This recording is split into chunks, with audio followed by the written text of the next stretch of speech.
Акыркы бир суткада Кыргызстанда коронавирус 931 кишиден жаңы аныкталды. Бул былтыркы жылдын июль айынан берки эң жогорку көрсөткүч. Вирус жугузуп алгандардын эң көбү Бишкекте жана Ошто катталды. Саламаттык сактоо жана социалдык өнүктүрүү министринин орун басары Жалалидин Рахматуллаевдин 22 июнда билдирген маалыматына караганда COVID-19 илдетинен 8 бейтап каза болду. Анын 5-өө Бишкекте, 2-өө Чүйдө, 1-өө Ошто катталды. Муну менен коронавирустун курмандыктары Кыргызстанда 1945 кишиге жетти.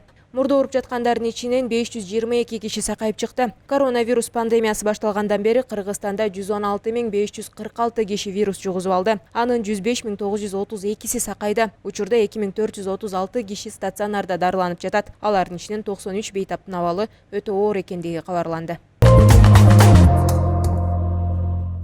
Бишкек шаардык соту кумтөр ишине байланыштуу камакка алынган мурдагы премьер-министр Өмүрбек Бабановдун бөгөт чарасын жабык карап, аны 31 июлга чейин тергөө абагында калтырды. Сотко саясатчынын адвокаты үй камагына чыгаруу тууралуу арыз жазган. Жараян болуп жаткан соттун имаратынын алдында Бабановдун ондогон тарапташтары чогулуп, үй камагына чыксын, боштондук жана адилеттүү сот деп кыйкырып турушту. Андан соң митингге чыккандар өкмөт үйүнө барышты. Эске салсак, Бабановду 31 майда Улуттук коопсуздук боюнча мамлекеттик комитет камакка алган. Ага жазык кодексинин коррупция беренеси менен айып коюлган. 1 май райондук соту саясатчыны 2 айга тергөө абагына камакка алуу чечимин чыгарган.